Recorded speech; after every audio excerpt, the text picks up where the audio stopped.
Good evening and welcome to Riderpiece Theater. Me, Alistair Dayhawk. Tonight, me proud to present Kamen Rider Geats episode 31. DGP Tea part 3. I mentioned this earlier that once we hit our 30s, that the stakes will go even higher. There will be dark moments and there will be shocking events.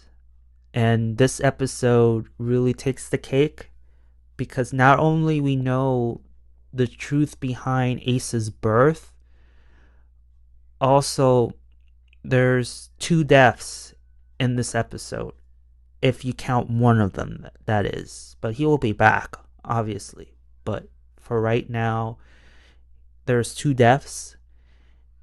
And Keiwa now knows the truth about Ace's origin, and he is casting blame to Ace for everything that went down, including his parents' deaths.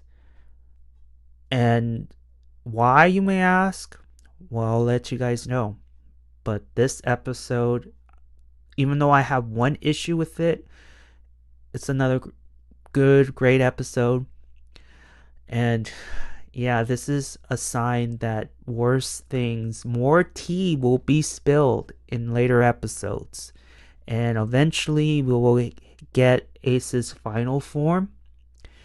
And I don't know if Keiwa after this is going to have a change of attitude, but everything right now is up in the air. And let us begin our tale. And I do apologize if it's going to be a longer episode, but this episode is very important, at least for me, and I have lots of things to say. That's the reason why it's going to be longer than usual, but I hope you appreciate it.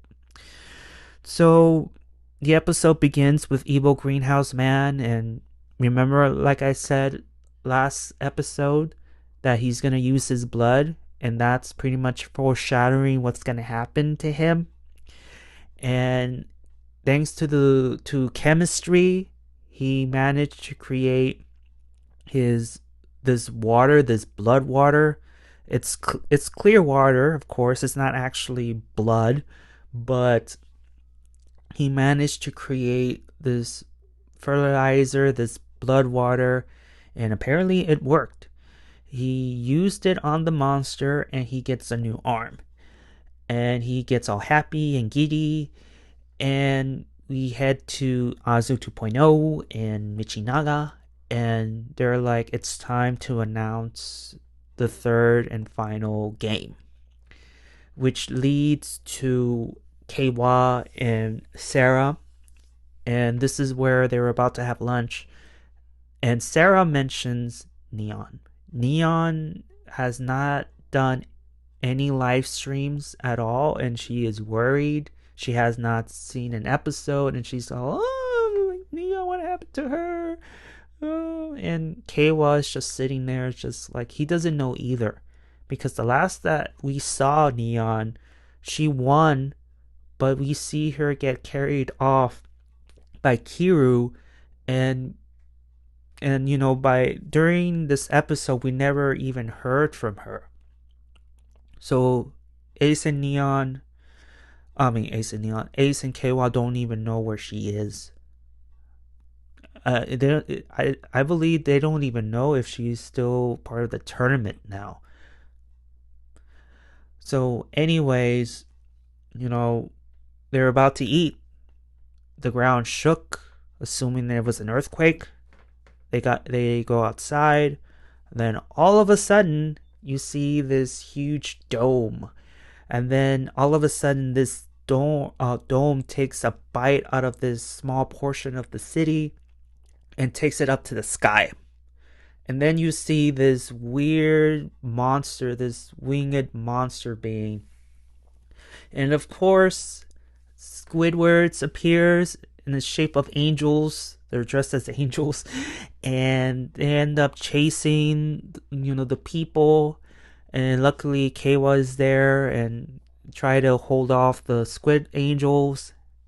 And then all of a sudden, as the squid angels were chasing the people, uh, they landed themselves into these weird looking colored circles that appear in front of them. They land on top of those circles, and all of a sudden the angels just stopped and just walked away.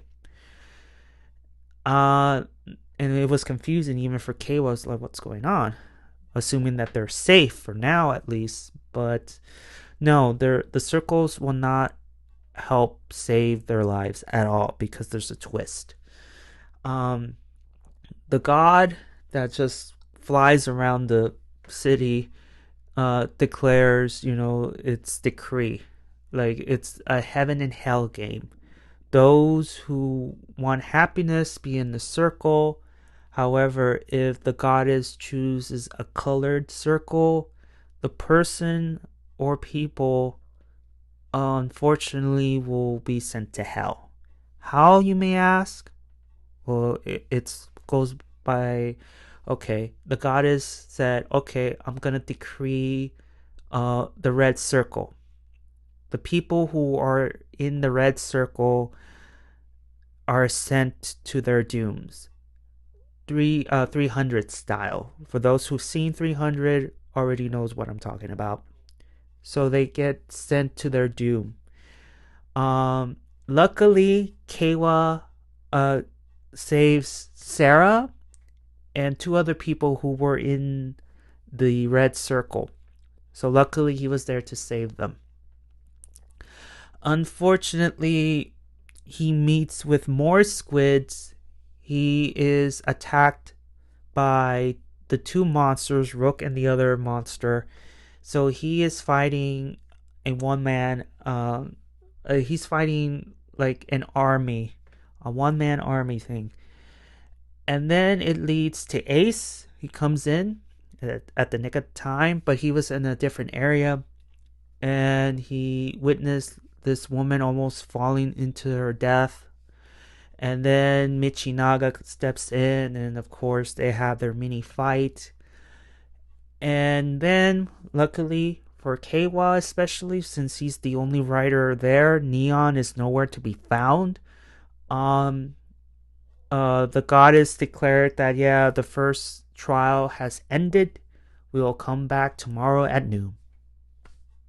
And the monsters, the Michinaga, just up and leaves. And then we get to Azu 2.0. And she, mind you, while all the fighting was going on, she is telling everybody what the game is. So it's the Heaven and Hell game, and the goddess is the one who is judging, and of course what just happened is she chooses a color, and the person that's on that color that she says gets sent to their doom, and the last person standing has the right to be happy. That's pretty much what it is. And Azu 2.0 also says that it's not just the people who are involved in this game. Niram and the other writers are involved in this as well. So they really need to be very careful. And then fast forward, after the first round ends, we get to see Azu 2.0 and Michinaga. And this is where, to sum it up, they were giving hints to Ace and Keiwa that, about happiness being robbed and what kind of being does such horrible things to people. Just to sum it all up, just giving Ace clues of what's like his origins, because they witness the goddess of creation being transformed into a statue, and they know that the statue is pretty much Ace's mother.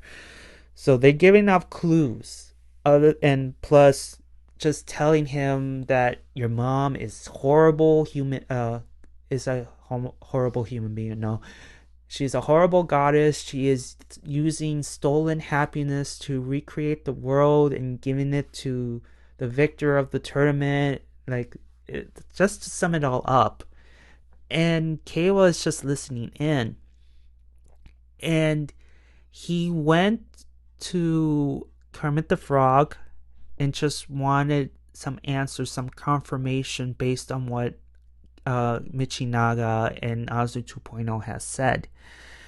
And unfortunately, everything that they have said is true.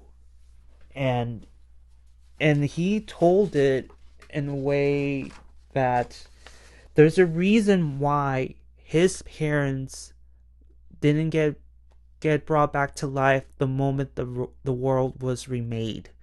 There's a reason why, just in general, the victims that died at the hands of the squids, writers included, have not been brought back is due to this reason. And let me tell this to you. The victims are turned into fuel for remaking the world. Only so many people in the world can be happy. Someone has gotta be poor for someone else to be rich.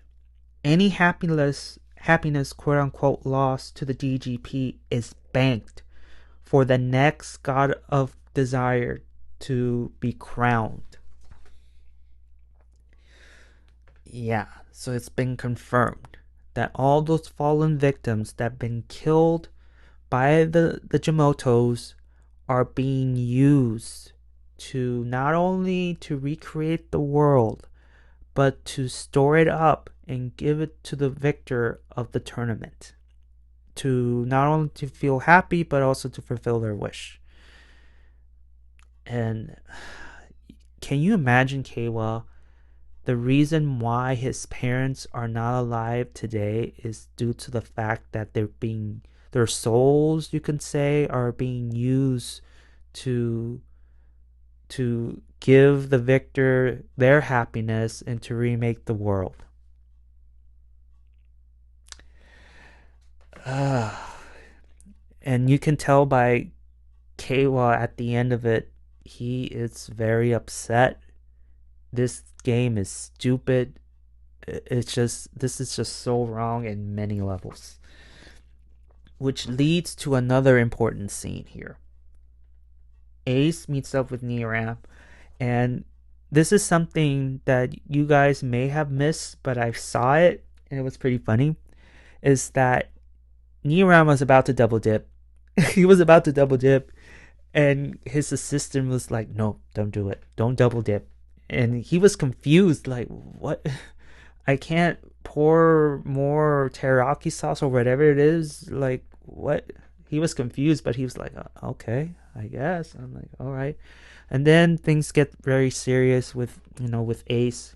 He's asking Niram if he knew about his origin, and obviously Niram does not know, but he has an idea, because the thing is, Ace mentions that for people from the future and people from the present cannot bear children. They cannot bear children. It doesn't make sense. So how did I came to be? And Niram pretty much said, "Well, you're special. You're a being. You're someone that's not meant to be born, but yet here you are. And there's maybe a strong possibility. I can think of one thing that could happen." And Ace, like, "I think I know what you're talking about here." For me, the way I got it was maybe Ace was the product of someone's wish. The same way with Neon, she was a product of someone's wish. But in this case, it's not. And of course, Keiwa was also listening in secret. And you can tell by Niram by the end of the scene that he has noticed Keiwa listening in as well. So, and then speaking of Keiwa, he goes back to check on his sister and the other victims. And you can tell by by his attitude that he is upset, he is sad. And Sarah was like, what's up with you, you know? And she's the only one feeling optimistic, everything's gonna be okay. But Keiwa, after learning so many things, is just, he doesn't know. He is sad. And this is like the final blow for Keiwa, because the next day hits. We see Ace and just looking at this fake goddess, because it's confirmed by Daichi that this goddess that you see causing chaos is a fake. It's a poor imitation of the real one. So I was like confused when it got turned into the goddess of creation. I was like, wait a minute, how did they stole the statue without Niram knowing? It doesn't make any sense. But luckily, it's just another copy of it, and just corrupted it into the monster that it is right now. But I'm getting ahead of myself here, because this important scene pretty much confirms his origin story. Ace just looks at the monster and just says, "Are you really my mom? Is my mom the goddess of creation?" And this is where Daichi steps in and confirms that yes, it's true. And then of course Keiwa is there, and Daichi explains that it's true. I seen it with my own eyes, that yes, your mom is the statue. It's confirmed that it's your mom. What makes matters even worse is that everything that Michinaga and Azu 2.0 has said, plus if you include Kermit the Frog's confirmation of the souls being used, it's really sad, because Daichi said that you were born out of the fallen victim's happiness, you know. And Keiwa was there just like, oh my god, so my parents' happiness, their souls, were used to create Ace. And look at Ace, as he is in shock. He doesn't know what to say. And and he ends up leaving. And now it's between Keiwa and Ace. And this is where Keiwa just gives his own speech of what he feels, and he gave that look to Ace like, this is all your fault. It's your fault that my parents are not here. It's your fault that all the rest of the victims that died, it's because of you, because all that stolen happiness were used to create you. And not just that, but to remake the world countless times, and that all the rest of the happiness are given to the victor. And how many times have Ace has won? Like 5 times?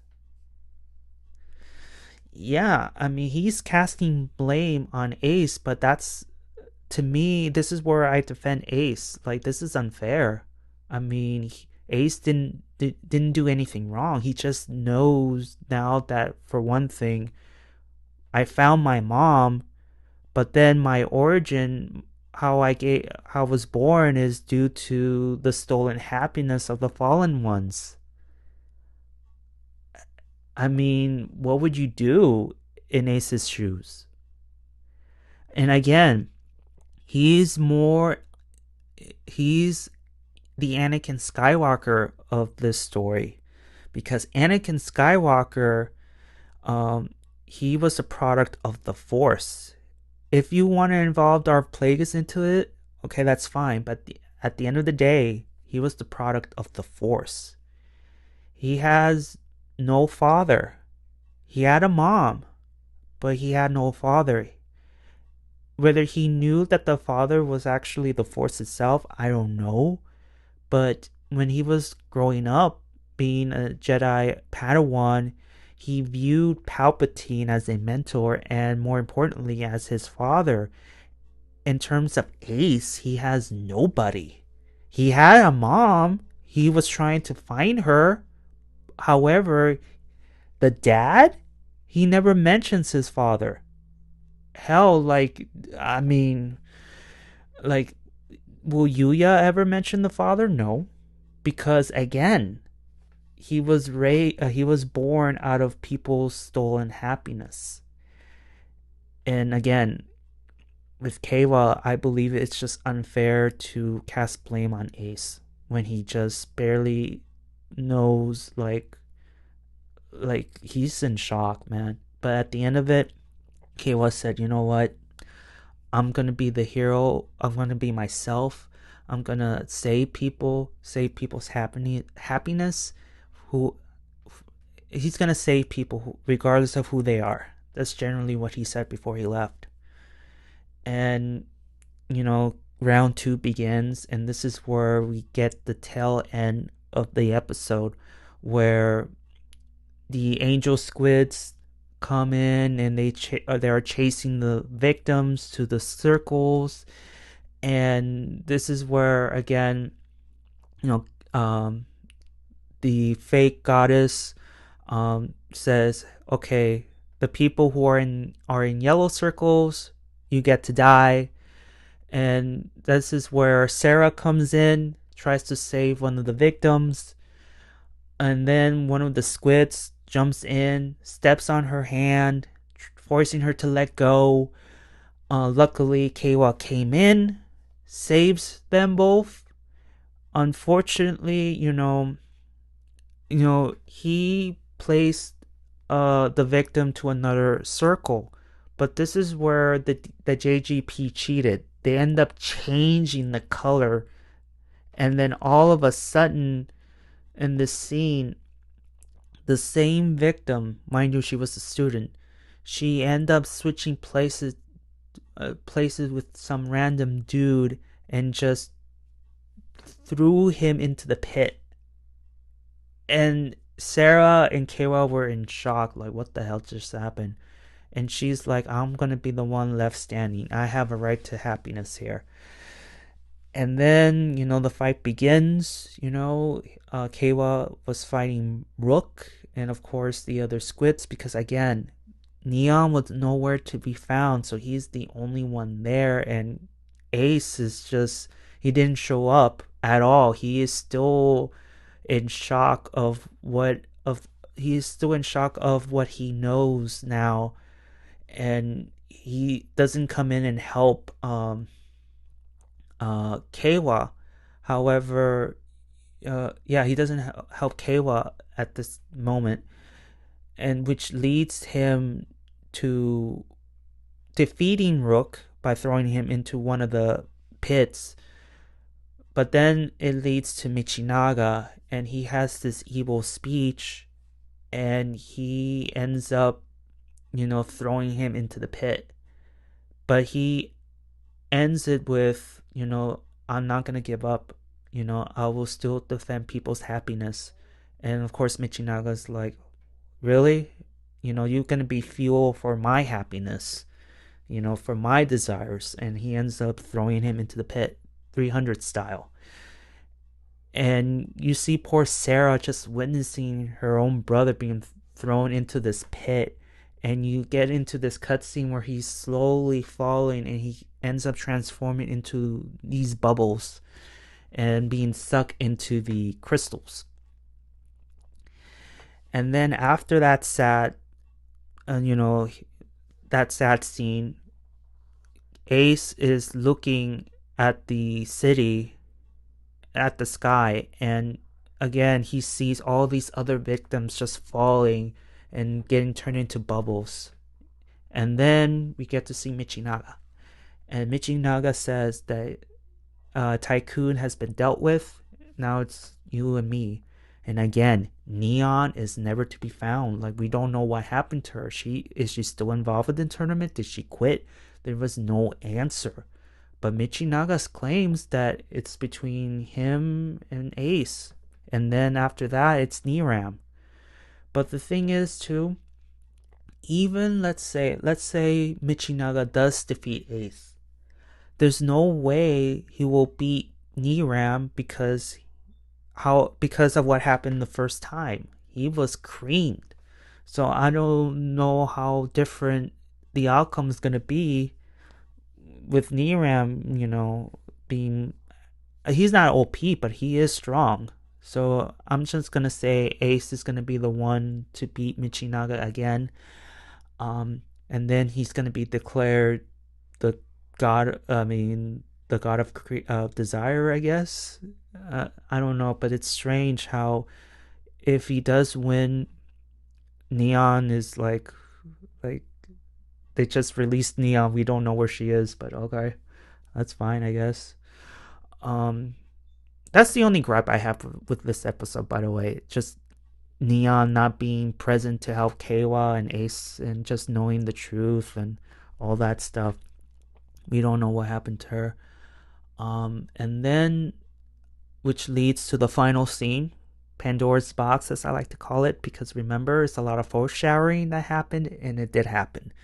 Because this monster was very hungry, and he was like throwing water at himself, just drinking the water, but he is still hungry. And then evil greenhouse man just offered himself to this monster, and then you see Daiji coming in and just witnessing this this thing eating evil greenhouse man, and he's just being happy that like I'm being used as my baby's eating me, and whatever, and he's not really screaming at all. He's just being happy he's getting eaten by his pet. And then afterwards, after he was being eaten, he took the image of the evil greenhouse man, and Daichi is just like in shock and yet happy at the same time. And that's the end. That's the end of the episode. Mind you, I mean, this turned dark really fast. And like I said earlier, Keiwa, he took his anger at the wrong person. I mean, I think his anger should be pointed at the DGP itself, I believe. It's just my opinion. Because Ace was searching for his mom, but then he was being hit by two truths.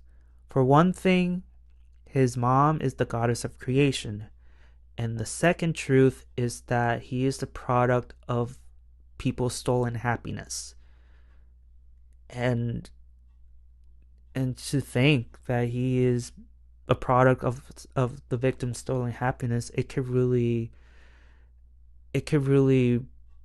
break you, I guess, the same way Neon discovered the truth about her origin story, that she was a product of a wish and their real daughter really passed away. It can really break someone.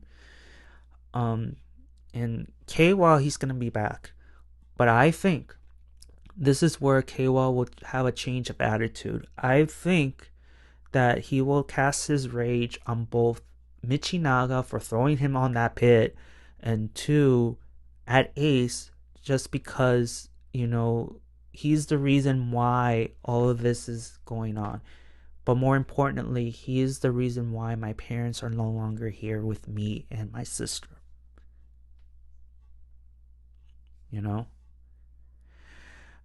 I don't know how Yuya's gonna put this, but I trust in Yuya. I mean, because so far this season it has been really good, and we'll see how he's gonna do this. So yeah, anything else? Yeah, so the only gripe that I have is Neon not being there, and is she still part of the tournament, or she just quit? And Keiwa, learning the truth and casting blame on Ace, and then more importantly, Ace knowing his true origins. Yeah, it's really dark, really, really dark, especially with this final game, just killing people 300 style and turning them into bubbles to be used to just store them into crystals and all that. Jesus. Yeah, it's a really, really dark episode. Other than that, that is it. What do you guys think about this episode, guys? Did you like it or did you dislike it? My question for you guys is, what did my question is like, did you dislike the fact that Neon's not there? And also, did you enjoy learning Ace's origin story, or would you no, I would have changed it, this and that? But honestly, Ace is Anakin Skywalker. Ace is the Anakin Skywalker of the story. And will he turn to the dark side? No, I don't see it. I see K-Wall turning to the dark side, but Ace, nah, I don't see it. But yeah, the Ace and Anakin, they have a connection. If you want to add Jesus to it, that's fine too. But it's just that I feel that Ace is more connected to Anakin due to the fact that they don't know who their father is. They know who the mom is, but the dad, they don't know. The only major difference between Anakin and Ace is that Anakin had Palpatine as a father figure. Ace does not. That's the only major difference between those two. Alright, kiddos, that's all I have. If I missed anything, please write in the comments below. I'll try to be interactive. Just don't write paragraphs because I'll be like, no, this is just too much for me. Just keep it short and sweet as possible if you can. But I want to interact with you as much as I can, because at the end of the day, we all Rider fans and we want this franchise to be good. But that's just me. But thank you so much for listening. Give a like if you like it, and please subscribe because it really helps. And for those who didn't like the episode, thank you so much for listening regardless if you don't like it. So thank you so much, and I will see you all on the other side of Oblivion. Johnny!